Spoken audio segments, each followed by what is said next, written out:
성경 읽어주의 75일차 세번역 성경 열왕기상 4장에서 7장. 열왕기상 4장. 솔로몬 왕이 온 이스라엘을 다스리는 왕이 되었을 때에 그가 거느린 고급 관리들은 다음과 같다. 사독의 아들 아사랴는 제사장이고, 시사의 아들 엘리호렙과 아히야는 서기관이고, 아힐룻의 아들 여호사밧은 역사 기록관이고, 여호야다의 아들 분하야는 군사령관이고, 사독과 아비아달은 제사장이고, 나단의 아들 아사랴는 관리를 지휘하는 장관이고, 나단의 아들 사붓은 제사장 겸 왕의 개인 자문관이고, 아이살은 국내 대신이고, 압다의 아들 아도니람은 강제 노역 책임자였다.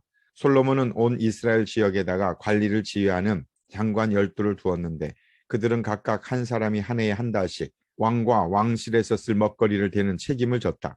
그들의 이름은 다음과 같다. 에브라임 산간 지역은 베툴이 맡았다. 마가스와 사알빔과 베세메스와 엘론 베타단 지역은 벤데겔이 맡았다. 아롯봇과 소고와 헤벨 전 지역은 베네셋이 맡았다. 도레 고지대 전 지역은 베다비 나답이 맡았는데 그는 솔로몬의 딸 다밧의 남편이다. 다낙과 무깃도와 이스라엘 아래 사르단 옆에 있는 벳산 전 지역과 저 멀리 아벨무홀라와 용르암에 이르는 지역은 아힐룻의 아들 바나가 맡았다. 길르앗의 라못 지역과 길르앗에 있는 므낫세의 아들 야일의 모든 동네와 바산에 있는 아르곱 지역의 성벽과 놋빛장을 갖춘 60개의 큰 성읍은 게벨이 맡았다. 마나임 지역은 id도의 아들 아히나답이 맡았다. 납달리 지역은 솔로몬의 딸 바스맛의 남편 아히마스가 맡았다. 야셀과 아롯 지역은 후세의 아들 바나가 맡았다. 이사갈 지역은 바루아의 아들 여호사밧이 맡았다. 베냐민 지역은 엘라의 아들 시므이가 맡았다. 길르앗 땅은 우리의 아들 게벨이 맡았다. 이곳 길르앗은 아모리 사람의 왕 시온과 바산 왕 옥의 땅이었다.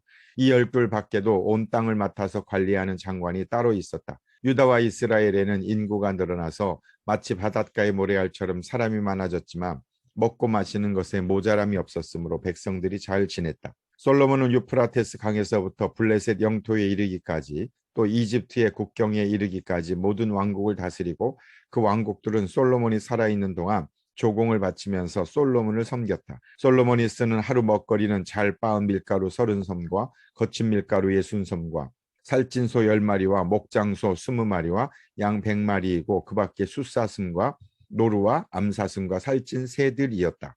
솔로몬은 유프라테스강 이쪽에 있는 모든 지역 곧 딥사에서부터 가사에 이르기까지 유프라테스강 서쪽의 모든 왕을 다스리며 주위의 모든 민족과 평화를 유지하였다. 그래서 솔로몬의 일생 동안에 단에서부터 브엘세바에 이르기까지 유다와 이스라엘의 모든 사람은 저마다 자기의 포도나무와 무화과 나무 아래에서 평화를 누리며 살았다. 솔로몬은 전차를 끄는 말을 두는 마국간 4만 칸과 군마 12,000匹를 가지고 있었다. 그리고 솔로몬의 관리들은 각자 자기가 책임진 달에 솔로몬 왕과 솔로몬 왕의 식탁에 참석하는 모든 사람이 먹을 수 있도록 부족하지 않게 먹거리를 조달하였다. 또한 군마와 영마에게 먹일 보리와 보리칩도 각각 자기의 분담량에 따라서 말이 있는 곳으로 가져왔다. 하나님께서 솔로몬에게 지혜와 총명과 넓은 마음을 바닷가의 모래알처럼 한없이 많이 주시니 솔로몬의 지혜는 동양의 어느 누구보다도 또 이집트의 어느 누구보다도 더 뛰어났다. 그는 어느 누구보다도 더 지혜로웠다. 에스라 사람 에단과 마홀의 아들 헤만과 갈골과 다르다보다도 더 지혜로웠으므로 그의 명성은 주위의 모든 민족 가운데 자자하였다. 그는 3,000가지의 잠언을 말하였고 1,005편의 노래를 지었고 레바논에 있는 백향목으로부터 벽에 붙어서 사는 우슬초에 이르기까지 모든 초목을 놓고 논할 수 있었고 짐승과 새와 기어다니는 것과 물고기를 두고서도 가릴 것 없이 논할 수 있었다. 그래서 그의 지혜에 관한 소문을 들은 모든 백성과 지상의 모든 왕은 솔로몬의 지혜를 들어서 배우려고 몰려왔다. 열왕기상 5장. 두로의 히람 왕은 평소에 늘 다윗을 좋아하였는데 솔로몬이 그의 아버지 다윗의 뒤를 이어 왕으로 기름 부음을 받았다는 소식을 듣고 솔로몬에게 자기의 신하들을 보냈다. 그래서 솔로몬은 히람에게 사람을 보내어 말을 전하였다. 임금님께서 아시다시피 나의 아버지 다윗 임금은 주 하나님을 섬기면서도 주님께서 원수들을 그의 발바닥으로 짓밟을 수 있게 하여 주실 때까지 전쟁을 해야 했으므로 자기의 하나님이신 주님의 이름을 찬양할 성전을 짓지 못하였습니다. 그런데 이제는 주 나의 하나님께서 내가 다스리는 지역 온 사방에 안정을 주셔서 아무런 적대자도 없고 불상사가 일어날 일도 없습니다. 이제 나는 주님께서 나의 아버지 다윗 임금에게 내가 내 왕위에 너를 대신하여 오르게 할 내 아들이 내 이름을 기릴 성전을 지을 것이다 하고 말씀하신 대로 주 나의 하나님의 이름을 기릴 성전을 지으려고 합니다. 그러므로 이제 명령을 내리셔서 성전 건축에 쓸 레바논의 백향목을 베어서 주시기 바랍니다. 나의 종들이 임금님의 종들과 함께 일을 할 것이고 임금님의 종들에게 줄 품삯은 임금님께서 정하시는 대로 지불하겠습니다. 임금님께서도 잘 아시다시피 우리 쪽에는 시돈 사람처럼 벌목에 능숙한 사람이 없습니다. 히람이 솔로몬의 말을 전하여 듣고 크게 기뻐하면서 이렇게 말하였다. 오늘 다윗에게 이 큰 백성을 다스릴 지혜로운 아들을 주신 주님께 찬양을 드리자. 그리고 히람은 솔로몬에게 회신을 보내어서 이렇게 말하였다. 임금님께서 나에게 보내주신 전갈은 잘 들었습니다. 백향목뿐만 아니라 잣나무도 원하시는 대로 드리겠습니다. 나의 종들이 레바논에서부터 바다에까지 나무를 운반하고 바다의 뗏목으로 띄어서 임금님께서 나에게 말씀하신 곳까지 보내고 그곳에서 그 나무를 풀어놓을 것입니다. 그러면 임금님께서는 끌어올리기만 하시면 됩니다. 그리고 그 값으로 내가 바라는 것은 나의 왕실에서 쓸 먹거리를 제공하여 주시는 것입니다. 이렇게 하여서 히람은 백향목 제목과 잣나무 제목을 솔로몬이 원하는 대로 다 보내주었다. 솔로몬은 히람에게 왕실에서 쓸 먹거리로 밀 2만 섬과 짜낸 기름 20섬을 보내주었다. 솔로몬은 해마다 히람에게 이렇게 하였다. 주님께서는 약속하신 그 말씀대로 솔로몬에게 지혜를 주셔서 히람과 솔로몬 사이에는 평화가 있었다. 그리고 그 둘은 조약도 맺었다. 솔로몬 왕은 이스라엘 전국에서 노무자를 불러 모았는데 그 수는 3만 명이나 되었다. 그는 그들을 한 달에 10,000명씩 번갈아 레바논으로 보내어 한 달은 레바논에서 일을 하게 하고 두 달은 본국에서 일을 하게 하였다. 노역부의 책임자는 아도니람이었다. 솔로몬에게는 짐을 운반하는 사람이 7만 명이 있었고 산에서 채석하는 사람이 8만 명이 있었다. 그 밖에 작업을 감독하는 솔로몬의 관리 가운데는 책임자만 해도 3,300명이 있었다. 그들은 공사장에서 노동하는 사람을 통솔하였다. 왕은 명령을 내려서 다듬은 돌로 성전의 기초를 놓으려고 크고 값진 돌을 채석하게 하였다. 그리하여 솔로몬의 건축자들과 히람의 건축자들과 그발 사람들은 돌을 다듬었고 성전을 건축하는 데 쓸 목재와 석재를 준비하였다. 열왕기상 6장. 이스라엘 자손이 이집트 땅에서 나온 지 480년 솔로몬이 이스라엘의 왕이 된 지 4년째 되는 해 12월 곧 둘째 달에 솔로몬은 주님의 성전을 짓기 시작하였다. 솔로몬 왕이 주님께 지어 바친 성전은 길이가 60자이고 너비가 20자이고 높이가 30자이다. 성전의 본당 앞에 있는 현관은 그 길이가 20자로서 그 본당의 너비와 똑같고 그 너비는 성전 본당 밖으로 10자를 더 달아냈다. 그리고 그는 성전 벽에다가 붙박이 창을 만들었는데 바깥쪽을 안쪽보다 좁게 만들었다. 그리고 그 사방에 골방을 만들었다. 성전의 벽, 곧 본당 양옆과 뒤로는 쭉 돌아가면서 3층으로 다락을 만들었다. 아래층에 있는 다락은 그 너비가 5자이고 가운데 층에 있는 다락은 그 너비가 6자이고 3층에 있는 다락은 그 너비가 7자이다. 이것은 성전 바깥으로 돌아가면서 턱을 내어서 골방의 석가래가 성전의 벽에 박히지 않게 하였다. 돌은 채석장에서 잘 다듬어낸 것을 썼으므로 막상 성전을 지을 때에는 망치나 정 등 쇠로 만든 어떠한 연장 소리도 성전에서는 전혀 들리지 않았다. 가운데 층에 있는 골방으로 들어가는 문은 성전의 남쪽 측면에 있으며 나사 모양의 층계를 따라서 가운데 층으로 올라가게 하였다. 또 가운데 층에서부터 3층까지도 나사 모양의 층계를 따라서 올라가게 하였다. 이렇게 해서 그는 성전 짓기를 완성하였다. 성전의 천장은 백향목 석가래와 널빤지로 덮었다. 또한 성전 전체에다가 돌아가면서 높이가 저마다 5자씩 되는 다락을 지었는데 백향목 들보로 성전에 연결하였다. 주님께서 솔로몬에게 말씀하셨다. 드디어 내가 성전을 짓기 시작하였구나. 내가 내 법도와 율례를 따르고 또 나의 계명에 순종하여 그대로 그것을 지키면 내가 내 아버지 다윗에게 약속한 바를 내게서 이루겠다. 또한 나는 이스라엘 자손과 더불어 그들 가운데서 함께 살겠고 내 백성 이스라엘을 결코 버리지 않겠다. 솔로몬이 성전 짓기를 마쳤다. 성전의 한쪽 벽에는 바닥에서 천장에 닿기까지 벽 전체에 백향목 널빤지를 입히고 성전의 바닥에는 잣나무 널빤지를 깔았다. 성전 뒤쪽에서 앞쪽으로 20자를 재어서 바닥에서부터 천장의 석가래에 이르기까지 백향목 널빤지로 가로막아서 성전에 내실 곳 지성소를 만들었다.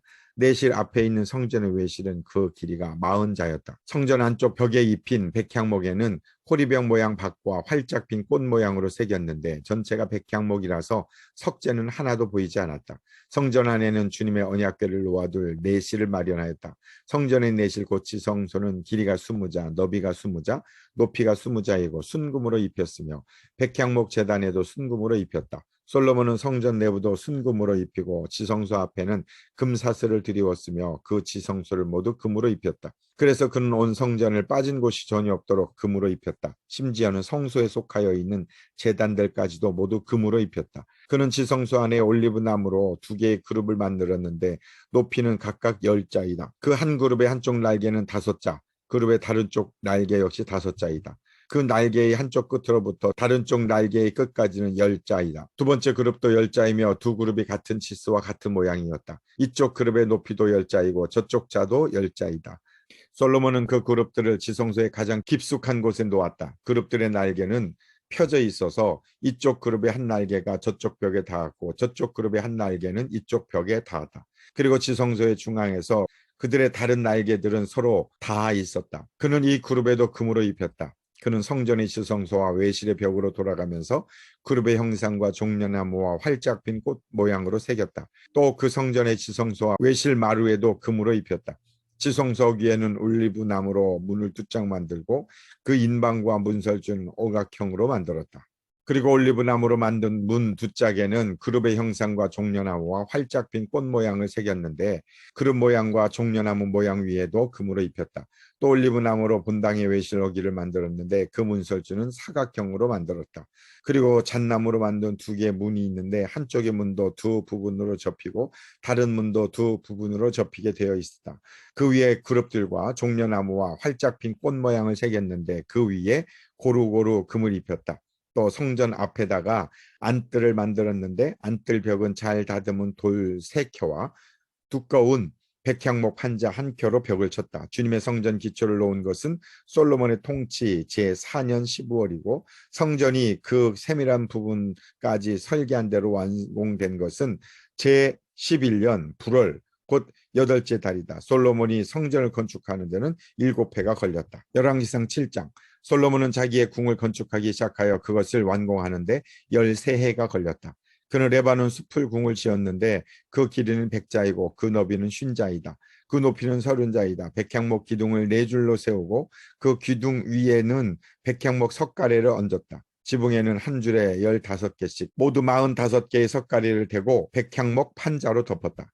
창틀은 3줄로 되어 있고 그 창문들은 3단으로 되어서 서로 마주보고 있었다. 문과 문설주는 모두 네모난 모양이고 창문은 창문끼리 3줄로 마주보고 있었다. 그는 기둥들을 나란히 세워 주랑을 만들었다. 그것은 길이가 50자이고 너비가 30자인 벽이 없는 복도였다. 주랑 앞에는 현관이 있고 현관 앞에 또 기둥들이 있고 그 기둥들 위에는 차양이 걸려 있었다. 또 그는 옥자실 곧 재판정을 짓고 그 마루를 모두 백향목으로 깔았다. 자기가 있을 왕궁은 재판정 뒤에 있는 다른 뜰에 있었는데 그 건축 양식은 다른 건물들의 건축 양식과 서로 비슷하였다. 솔로몬은 이것과 같은 궁전을 그가 결혼하여 아내로 맞아들인 바로의 딸에게도 지어주었다. 왕궁을 포함한 모든 건물은 치수를 재어서 깎은 귀한 돌, 앞뒤를 톱으로 자른 값진 돌들로 지었는데 기초에서부터 갓돌까지 또 바깥은 물론이고 건물 안에 큰 뜰까지 다 그러한 재료를 써서 지었다. 기초를 놓을 때에도 값진 큰 돌들을 놓았는데 어떤 돌은 10자나 되고 어떤 돌은 8자나 되었다. 기초를 다진 다음에는 그 위에다가 치수를 재어서 잘 다듬은 값진 돌과 백향목으로 벽을 올렸다. 왕궁 뜰의 담이나 주님의 성전 암뜰의 담이나 성전의 어기 현관의 담은 모두 잘 다듬은 돌 3켜와 두꺼운 백향목 판자 1켜를 놓아서 쌓았다. 솔로몬 왕은 사람을 보내어서 두로에서 후람을 불러왔는데 그는 납달리 지파에 속한 과부의 아들이다. 그의 아버지는 두로 사람으로서 노쇠 대장장이이다. 그는 노쇠를 다루는 일에는 뛰어난 지혜와 기술과 전문 지식을 두루 갖춘 사람이었다. 그가 솔로몬 왕에게 불려와서 공사를 거의 도맡아 하였다. 그는 2개의 노쇠 기둥을 만들었다. 둘 다 18자 높이에 12자 둘레였다. 그는 또 그 2 기둥의 꼭대기에 얹어 놓을 2개의 기둥머리를 놋을 녹여 부어서 만들었는데 그 기둥머리는 둘 다 꽃같이 높이가 5자이다. 기둥 꼭대기에 얹은 기둥머리를 장식하려고 바둑판 모양으로 얽은 그물과 사슬 모양의 고리를 각각 7개씩 만들었다. 이렇게 두 기둥을 만들고 나서 기둥 꼭대기에 얹은 기둥머리를 장식하였다. 놋쇠로 석류를 만들고 그물에다가 석류를 2줄로 늘어뜨려서 기둥머리를 장식하였다. 기둥 꼭대기에 얹은 기둥머리는 그 높이가 넉자이다. 나리꽃 모양으로 만들었는데 사슬 장식 위에 둥그렇게 돌출된 부분에다가 얹었다. 기둥머리에는 놋쇠로 만든 석류 200개가 둥그렇게 열을 지어 있었다. 다른 기둥머리도 마찬가지였다. 후람은 이렇게 해서 만든 두 기둥을 성전의 현관에다가 세웠다. 오른쪽 기둥을 세우고 그 이름을 야긴이라고 하였고 왼쪽 기둥을 세우고 그 이름을 보아스라고 하였다. 그 다음에 기둥들의 꼭대기에는 나리꽃 모양으로 만든 기둥머리를 얹었는데 이렇게 해서 후람은 기둥 세우는 일을 마쳤다. 그 다음에 후람은 놋쇠를 부어서 바다 모양 물통을 만들었는데 그 바다 모양 물통은 지름이 10자 높이가 5자 둘레가 30자이고 둥근 모양을 한 물통이었다. 그 가장자리 아래로는 돌아가면서 놋쇠로 만든 호리병 모양의 박이 있는데 이것들은 놋쇠를 부어서 바다 모양 물통을 만들 때에 2줄로 부어서 만든 것이다. 또한 12마리의 놋쇠 황소가 바다 모양 물통을 떠받치고 있는데 3마리는 북쪽을 바라보고 3마리는 서쪽을 바라보고 3마리는 남쪽을 바라보고 3마리는 동쪽을 바라보고 서 있었고 등으로 바다 모양을 떠받치고 있었다. 황소는 모두 엉덩이를 안쪽으로 향하고 있었다. 그 놋쇠로 된 바다 모양 물통의 두께는 손 너비만 하였다. 그 테두리는 나리꽃 봉오리 모양으로 잔의 테두리처럼 둥글게 만들었다. 그 용량은 물을 2000마일 정도 담을 수 있는 것이었다. 그는 또 놋으로 받침대를 10개 만들었는데 받침대마다 길이가 넉자, 너비가 넉자, 높이가 넉자이다. 받침대의 구조는 다음과 같다. 받침대는 판자 테두리를 가지고 있고 그 테두리는 틀 사이에 끼어 있었다. 틀 사이에 낀 판자 테두리 위에다가는 사자와 소와 그룹을 그려 넣었다. 사자와 소의 위아래로는 화한 무늬를 새겨 넣었다. 그리고 각 받침대에는 4개의 놋쇠 바퀴와 놋쇠 축과 4개의 다리를 달았다. 그 4개의 다리는 놋쇠 대야 아래에서 어깨 모양의 받침두리를 꿰고 있었다. 이 받침두리들은 화한 무늬의 마른 쪽에서 녹여 부어서 만든 것이었다. 그 아가리는 받침두리 안에서 위로 한자 높이로 솟아나와 있었는데 그 아가리는 지름이 한자 반으로 둥글게 받침두리와 같은 모양으로 되어 있고 그 아가리에는 돌아가면서 새긴 것이 있었다. 그러나 그 테두리 판자들은 네모지고 둥글지 않았다. 그 테두리 판자의 아래에는 4개의 바퀴를 달고 바퀴의 축은 받침대 안에다 넣었다. 바퀴 하나의 높이는 한자 반이었다. 그 바퀴의 구조는 말이 끄는 전차 바퀴의 구조와 같았다. 바퀴의 축과 테두리와 바퀴살과 그 축의 통은 모두 놋쇠를 녹여 부어서 만든 것이었다. 그리고 받침대 뇌 귀퉁이에는 어깨 모양의 받침두리가 4개 붙어 있는데 그 받침대에서 받침두리가 잇따라 나와 있었다. 받침대 꼭대기에는 반자 높이의 테두리가 둥글게 둘려 있고 또 받침대의 아래에는 받침축인 버팀대와 테두리 판자들이 연결되어 있었다. 받침축인 버침대 판자와 테두리 판자 위의 빈 곳에는 그룹과 사자와 종려나무를 활짝 핀 꽃 모양으로 함께 새겼다. 그는 이러한 방식으로 받침대 10개를 만들었는데 모두가 같은 치수와 같은 양식으로 일일이 부어서 만들었다. 또 그는 놋쇠로 대야 10개를 만들었다. 대야마다 물을 40말씩 담을 수 있었다. 대야들의 지름은 넉자이다. 받침대 10개에는 모두 대야 하나씩을 달았다. 받침대 5개는 성전의 오른쪽에 5개는 성전의 왼쪽에 놓았고 바다 모양 물통은 성전 오른쪽의 동남쪽 모퉁이에 놓았다. 후람은 또 솥과 부삭과 피 뿌리는 대접을 만들었다. 이렇게 후람은 솔로몬 왕이 주님의 성전에다가 해놓으라고 시킨 모든 일을 마쳤다.